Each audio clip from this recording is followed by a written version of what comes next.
relieving this chip shortage will have an impact on those costs. One of my top priorities in Congress has been dealing with the semiconductor chip shortage because it's really an issue of national competitiveness and national security.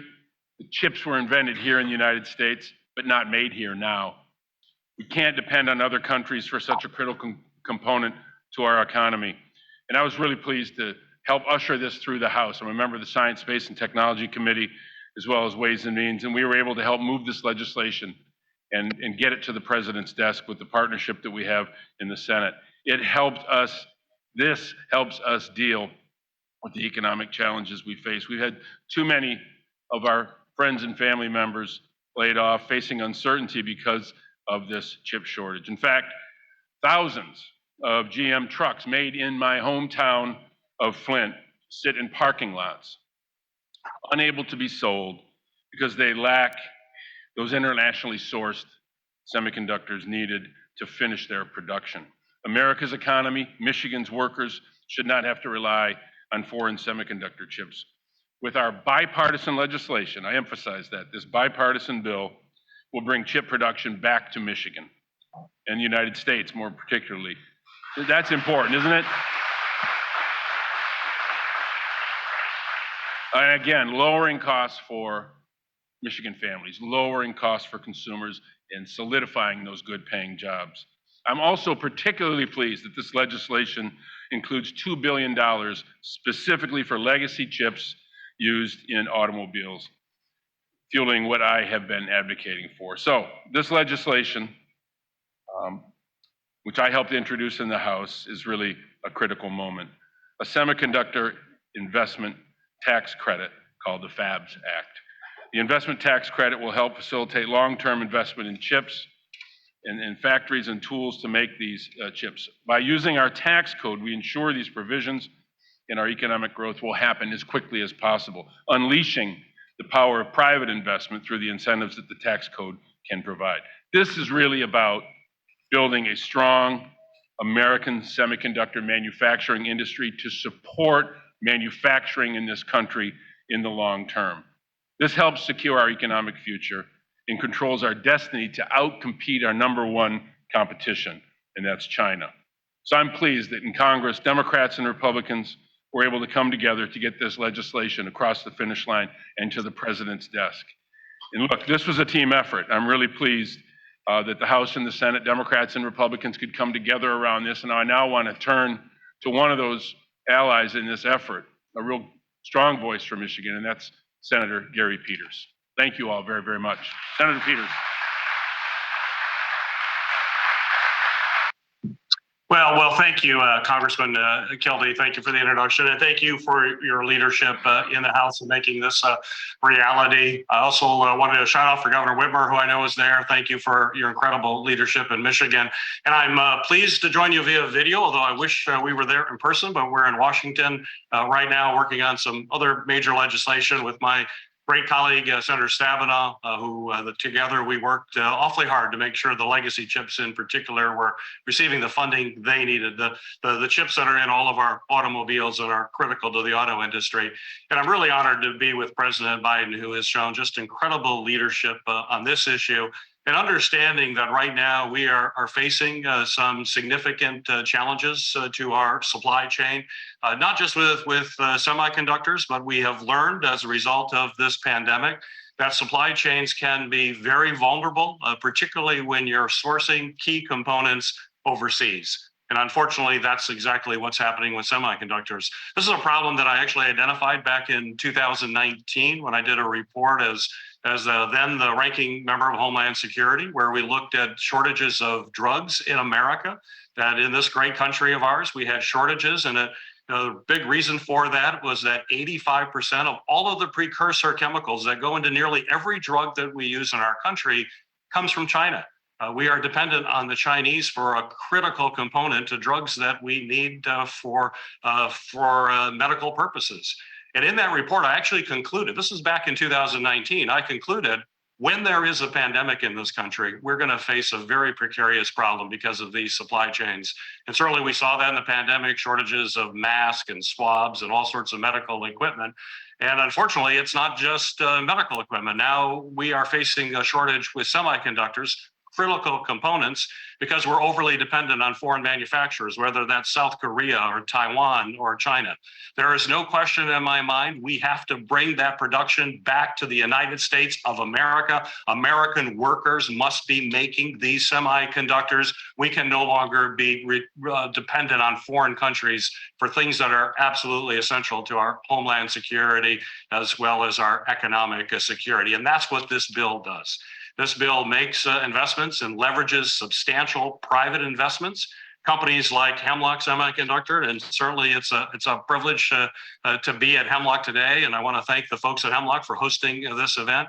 And I want you to know just how proud we are in Michigan, that you are located in Michigan and making these products that are essential to the manufacturing stream. And when you think about semiconductors, they're in just about everything that we use, from smartphones, electronics, to our washing machines, and certainly to our automobiles. Hundreds of chips are in every automobile that's produced. And when there's a shortage, as Congressman Kildee mentioned, we've got cars in parking lots that can't be delivered because we need to have those chips. We need to produce these items in the United States. And when you think about where the future of the auto industry is going, as we move to electric vehicles, those vehicles will require even more chips. And then when we move to self-driving autonomous vehicles, which represents the future of mobility in our country, they require even more chips. This is a problem that only gets more challenging, only gets more difficult in the years ahead. And that's why we came together to pass this CHIPS bill, to understand that these investments need to be made today so that we can provide that steady supply of semiconductors and all of the products that we manufacture. This is a big win for Michigan. Let's be very clear. Michigan is a manufacturing state. We know how to make things. And when we make things, we need to have semiconductor chips. That's why Debbie and I worked so hard to make sure we had the legacy provision to provide additional resources, not just for the high-end chips, but the chips that are used in everyday products. We're proud to have this bill ready now for the president's signature. He'll be signing it shortly. And there's no question this will create more jobs for people in the United States. It's going to hold down price increases on manufactured goods. And bottom line, this is about homeland security, national security, and economic security. So this is certainly a very big moment, one that I'm very happy to say this bill is now on its way to the president. And with that, I want to turn it over to my partner in the Senate. And certainly we locked arms on this legislation and celebrated when it passed the Senate, and we'll celebrate once again when President Biden signs it into law. Senator Stabenow. Well, thank you, Senator Peters. And I join Gary in saying we wish we were there in person with all of you. I know, Governor, you're excited, and Congressman Kildee, and our friends at Hemlock, and everyone who's there today. So it's wonderful, though, to take part in this event virtually. And I have to say, as President Biden would say, this is a big freaking deal for Michigan. We're seeing a renaissance, first of all, in manufacturing here in Michigan and in America. That's important to recognize.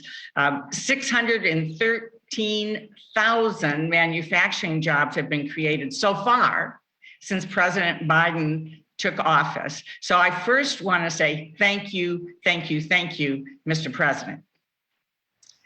In Michigan, of course, we are seen as the leaders in making things with good paying union jobs, which is really what it's all about.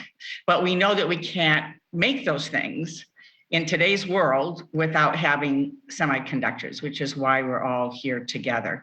You know, I remember the first call I received from one of our automakers who talked about how they couldn't get the chips they needed. And everyone was very frantic about what we were going to do. And Senator Peters and I immediately got to work at that point. We passed the original bill over a year ago in the Senate, and it kept pushing and pushing and pushing and pushing until we got to this moment where we can get it to the president's desk. And we made sure the bill included the kinds of chips that we need in manufacturing. You know, that may sound obvious. It may sound like a no-brainer, but originally that was not clear at all. And so we made sure that that happened. And, you know, I'm thrilled to say that the kinds of chips that we make think are very much a part of this bill. I'm also thrilled that I was able to get our semiconductor production tax credit into the final bill. And I want to give a big shout out to my friend, Congressman Dan Kildee, who has been a champion in really leading our whole House delegation to support and move forward in the House and get us to this point. So thank you, Dan. So again, this legislation is a huge deal, particularly for us in Michigan. It's going to lower costs for Americans. It's going to strengthen our national security, and it's going to bring jobs home. It's going to bring high quality jobs home. And it's going to ensure that we're leading the next generation of scientific discoveries. So this is an exciting moment. And this is a big deal for Michigan. And I'm so glad to be a part of this announcement today. So now I want to introduce from Hemlock, somebody who is certainly in the leadership as it relates to where we are going in Michigan, and that's Kristen Aberman. And thank you, Kristen, and all of our friends at Hemlock for being a part of this manufacturing renaissance. Over to you.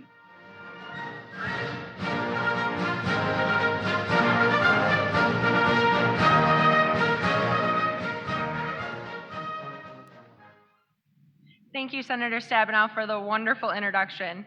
Good afternoon, everyone, and welcome to Hemlock Semiconductor. HSC has been making hyper-pure polysilicon since 1961, and we are part of the Corning family. I'm Kristen Opperman, Culture and Communications Manager here at HSC. For more than 11 years, I started as a summer intern. Little did I know, after graduating with my chemical engineering degree from Michigan State University, how dynamic my career path would be. Oh, I heard the go green, go white.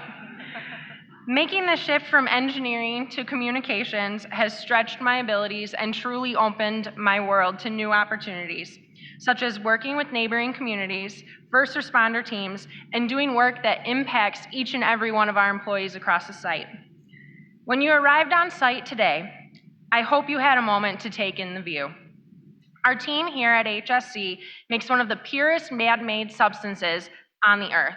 Polysilicon is the semiconductor in semiconductor chips. Without polysilicon made to the level of purity that we do here, the breakthroughs in technology that keep our world connected and energized truly would not be possible. The infrastructure here is extraordinary, and the work being done to run the assets is second to none. I just have to say that our operations, shops, and support teams are second to none, and I couldn't be more proud to work side by side with them each day. In fact, everything you see here today behind me would not have been possible without them. I want to thank Governor Whitmer, Senators Stabenow and Peters, Congressman Kildee, and you, Mr. President, for bringing light to our industry and for bringing semiconductor manufacturing back to the US so we can have more Americans doing great work to change the world. Governor Whitmer has been a strong supporter of semiconductor research, development, and manufacturing. On behalf of HSC, we are grateful for Governor Whitmer's leadership around getting the CHIPS and Science Act across the finish line. It is now my pleasure to introduce Governor Whitmer. Thanks, Kristen. Well done. Thank you.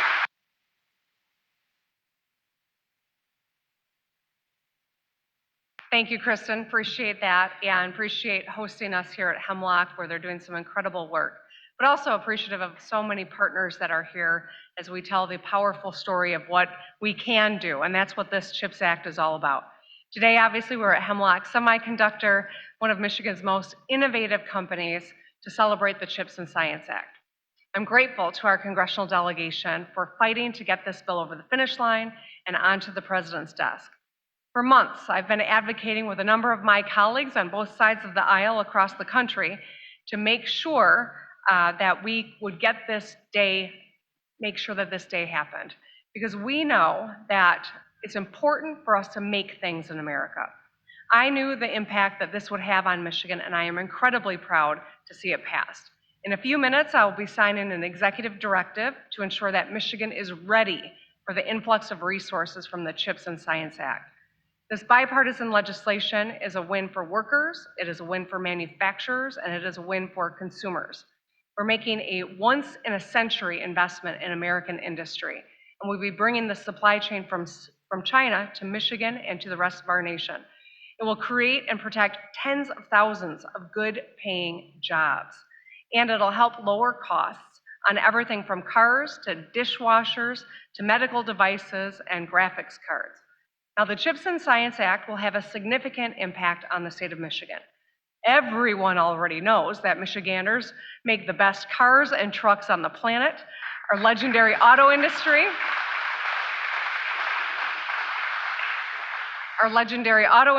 and generations of union families put Michigan on the map. But we also know the devastating impact that the chip shortage has been having on the auto industry, reducing production and idled plants, which have impacted over 575,000 auto-related jobs here in the United States. Last year, North American automakers lost an estimated 2.2 million vehicles, equaling over 3,000 days. But there are signs of hope, and that's what this is all about. Since I took office, we have announced 25,000 auto jobs and are, to quote Bloomberg, in the midst of a manufacturing boom. This year, we've announced a $7 billion investment from General Motors, creating and retaining 5,000 jobs, building electric vehicles and batteries. A $1.7 billion investment from LG Energy Solution, creating 1,200 jobs, building electric vehicle batteries and battery components. A $2 billion investment from Ford, increasing manufacturing capacity at several Southeast Michigan plants. And just yesterday, an $83 million investment from Stellantis into their Dundee engine complex here in Michigan. On top of these auto investments, Hemlock Semiconductor, a leading provider of high-purity polysilicon for the electronic and solar power industries, added 400 jobs. KLA, a semiconductor company, opened their headquarters in Ann Arbor, building on their Michigan presence and creating over 600 good-paying jobs.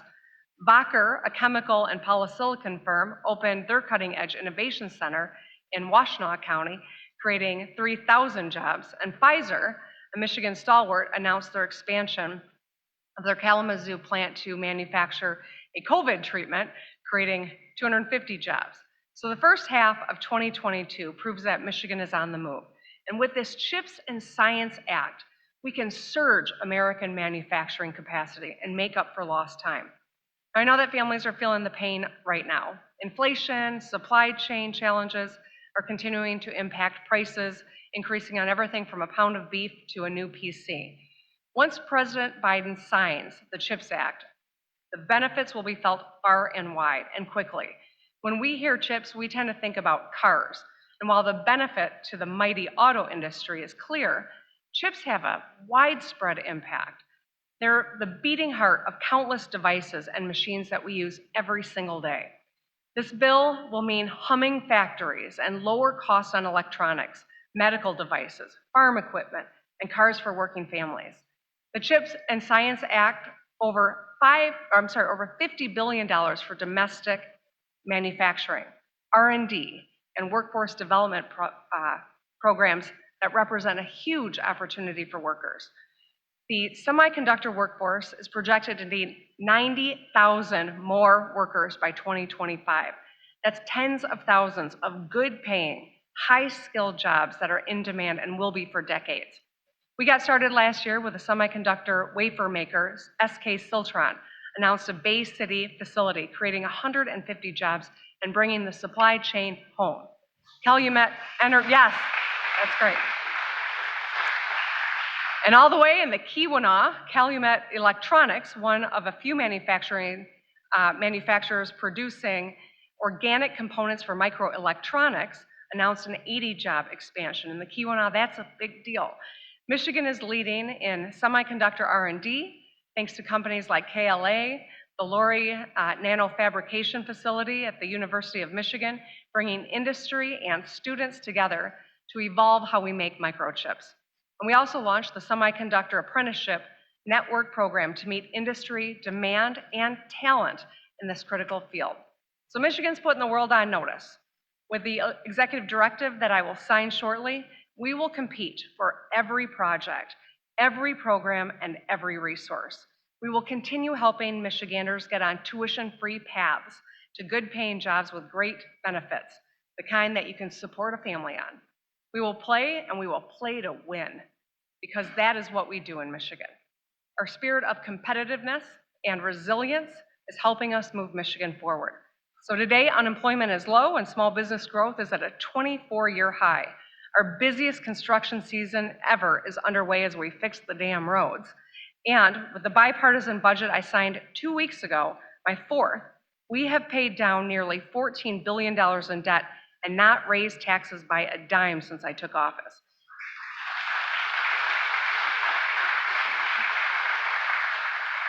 And best of all, we are home to the hardest working people, the most innovative companies in the world. And there are at least 6 to 8 weeks of decent weather left. That was a joke. Every day is a beautiful day in Michigan. But I want to thank our congressional delegation for their work on this legislation. Our labor friends are standing up for American workers and President Biden for his leadership. Now, let's get it done and keep our country and the state of Michigan moving forward. It is my distinct honor to introduce President Biden, who is joining us virtually. Governor, thank you very much for the introduction. And there's no one I'd rather be working with at the state level than you. When I decided to run for president this last time, I decided that I was tired of the notion of a trickle-down economy. My dad used to have an expression. He said, "Joey, a job's about a lot more than a paycheck. It's about your dignity. It's about respect. It's about being able to look your kid in the eye and say, honey, everything's going to be okay." And so that's when I decided I was going to run and build this economy from the bottom up and the middle out. Because when the middle class does well, everybody does well. The wealthy do very well, everyone does well. And, I think that's one of the things that excites me so much about dealing with the CHIPS Act. And look, we've been partners for a while in all these efforts, and there's no reason why that should slow up now. And I also want to thank A.B. Ghosh and everyone at Hemlock for being so cooperative and keeping things alive since the 60s. I also want to thank Representative Kildee.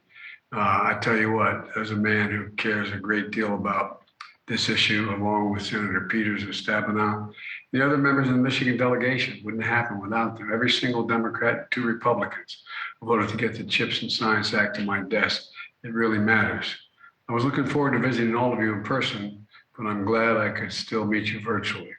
As we meet to celebrate this bill, I'm reminded of what we did more than a decade ago when we rescued the American auto industry in the wake of the Great Recession.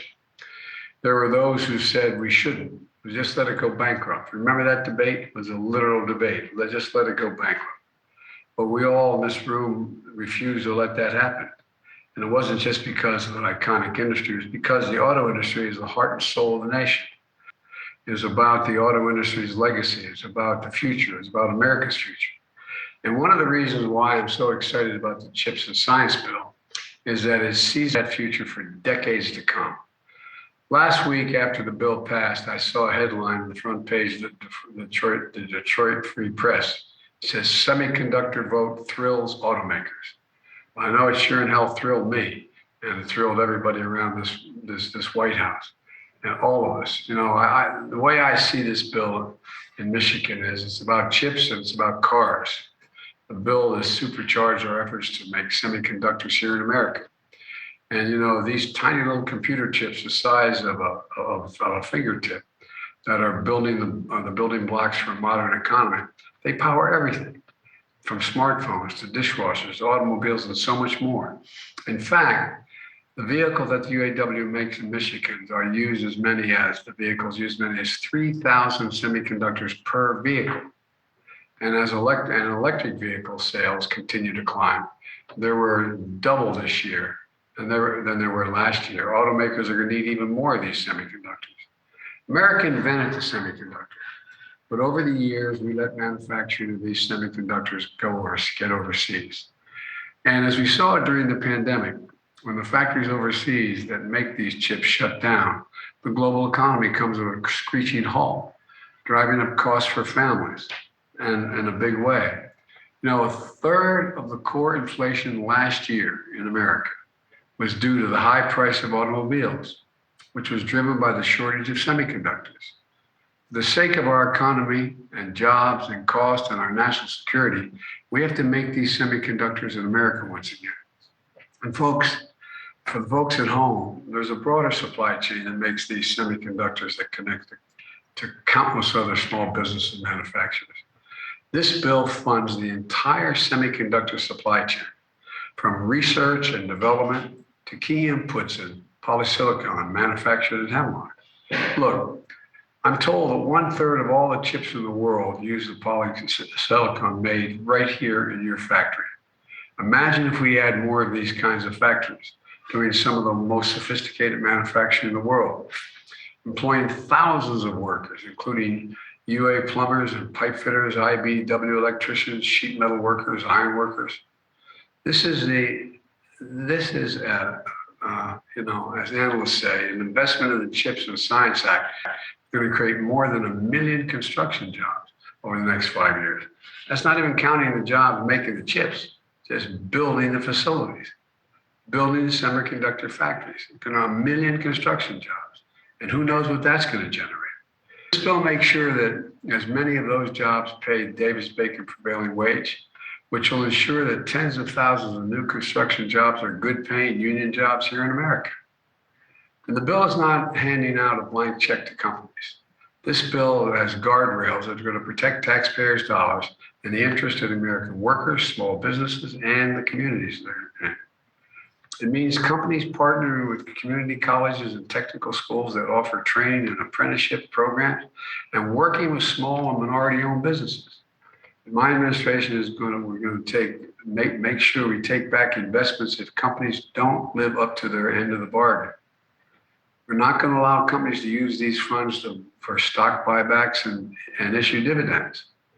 And finally, too often entrepreneurs and startups, invent their technologies in America, only to go overseas to commercialize them, the items they invented. This bill makes it clear the world's leading innovation will happen in America. We will both invent in America and make it in America.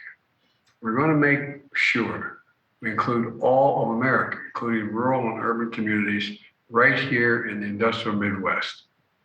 Just as a lot of experts were wrong to think that we wouldn't rescue the auto industry more than a decade ago, a lot of experts today believe we wouldn't bring manufacturing jobs back to America and that they were forever gone. But they were wrong. We recovered all the manufacturing jobs we lost during the pandemic. 613,000 of them gained since I took office, more than any other president.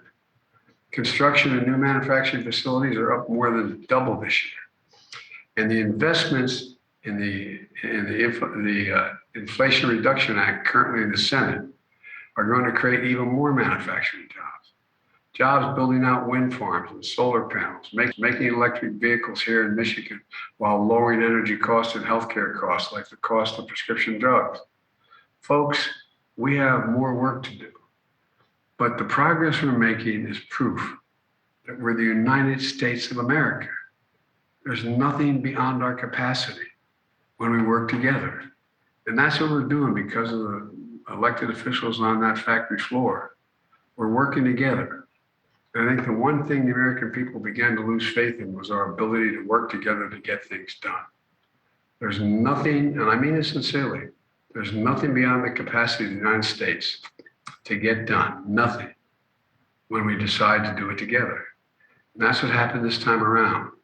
So I'm going to turn this back to Governor Whitmer and thank her again for all her incredible leadership.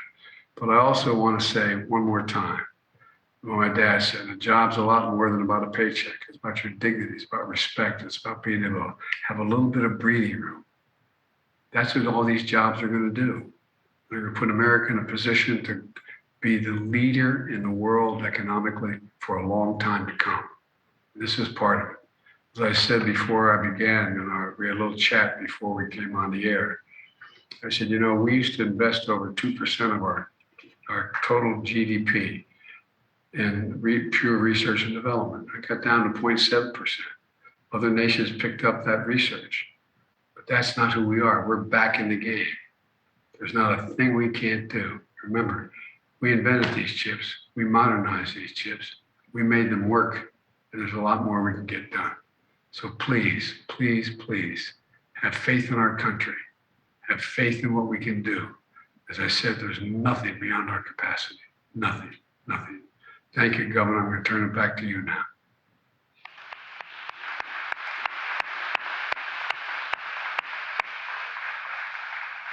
Well, I want to thank the president. I want to thank you all for being here. With that, I'm going to go sign the executive directive that will empower Michigan to utilize the CHIPS and Science Act as effectively as possible so that we can compete for every project, every program, and every resource. And I want to invite Congressman Kildee and our leaders from industry and labor to join me as I sign the executive directive. And thank you all for tuning in and being a part of this.